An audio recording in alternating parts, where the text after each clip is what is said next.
পিছনের ওই গ্যালারি থেকে ভেসে আসছে মোহনবাগান নিয়ে দুর্দান্ত সব স্লোগান, গান।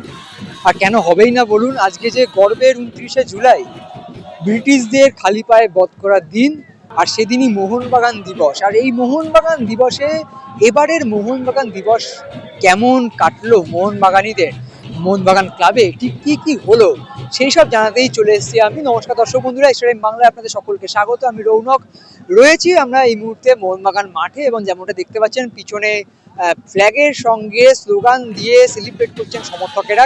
তবে এইটা কিন্তু অনুষ্ঠানের শেষ পর্যায়ে, অর্থাৎ সব অনুষ্ঠান হয়ে যাওয়ার পর এখন ক্লাবের আল্ট্রাসরা কিন্তু নিজেদের মতো করে সেলিব্রেট করছেন আজকের দিনটা। তবে আজকে ঘটনাবহুল দিনে কি কি হলো আমরা একটু জানাবো। অবশ্যই আগামীকাল জমজমাট অনুষ্ঠান রয়েছে নেতাজি ইন্ডোরে, এবং সেখানে একাধিক পুরস্কার অনুষ্ঠান রয়েছে, একাধিক সঙ্গীত অনুষ্ঠান রয়েছে, এবং অন্যান্য অনুষ্ঠান থাকলেও মোহনবাগান সচিব সভাপতি যেমনটা জানিয়েছেন যে খেলা তো মাঠে হয়, তাই মাঠ থেকেই কিন্তু মোহনবাগান ক্লাবের এই মোহনবাগান দিবসের শুভ সূচনা হলো। এবং আজকে ক্রীড়ামন্ত্রী ইন্দ্রনীল খা তিনি এসেছিলেন, ফ্ল্যাগ হোস্টিং হয়েছে, পতাকা উত্তোলনের সময় তিনি ছিলেন মোহনবাগান সচিব সৃঞ্জয় বসু, এবং অবশ্যই মোহনবাগান সভাপতি দেবাশিস দত্ত।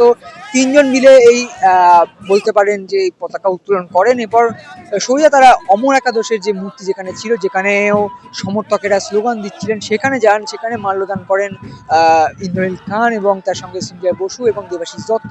এবং তারপর যে দৃশ্যটা দেখা যায় তা সত্যি একজন ক্রীড়ামন্ত্রীর কাছ থেকে অভাবনীয় একটি দৃশ্য, যে একজন খুদে মোহনবাগানীকে কোলে তুলে নিলেন বাংলার নতুন ক্রীড়ামন্ত্রী। তাকে নিয়ে প্রায় গোটা মোহনবাগান ক্লাব ঘুরে তারপর তিনি প্রবেশ করলেন এই মোহনবাগান মাঠে, যেখানে ইতিমধ্যেই অপেক্ষা করছিলেন একাধিক প্রাক্তন কিংবদন্তি ফুটবলাররা, এবং তাদের মধ্যে যে প্রীতি ম্যাচ ছিল সেটা শুভ সূচনা তিনি করলেন। তিনি পেনাল্টি শুট আউটের মতো শট মারলেন, গোল করলেন, এবং তার সঙ্গে ফুটবলারদের প্রাক্তনীদের সঙ্গে করমর্দন করে, তাদের সঙ্গে আলাপ করে ছবি তোলার মাধ্যমে কিন্তু অনুষ্ঠান শুরু হয়। এবং এক জমজমাট খেলা দেখতে পেলাম আমরা, যেরকম প্রাক্তনীদের খেলা আমরা দেখার জন্য অপেক্ষা থাকি, যে এক সময় এই কিংবদন্তি ফুটবলারদের খেলা দেখতেই কিন্তু আপনারা ছুটে আসতেন এই মোহনবাগান মাঠে।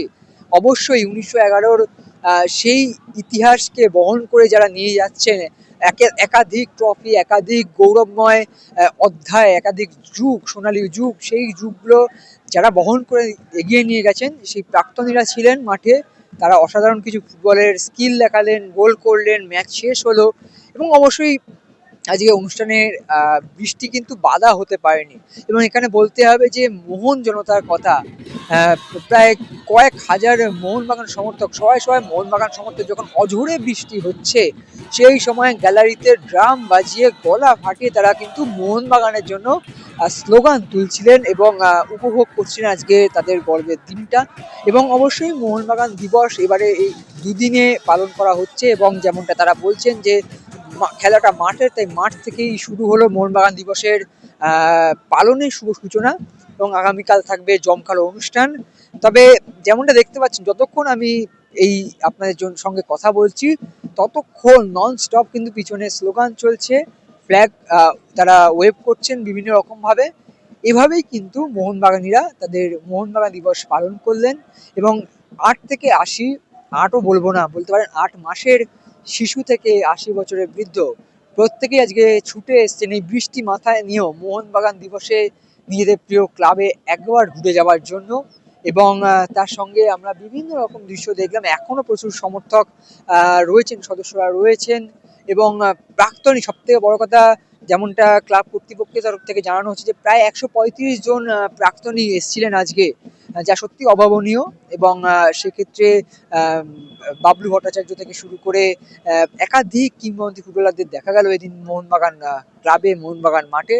সেই সকল ভিডিও, সেই সকল দৃশ্য রইল আপনাদের জন্য, দেখুন, উপভোগ করুন, এবং অবশ্যই মোহনবাগান সমর্থকদের জন্য শুভ মোহনবাগান দিবস।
extra time.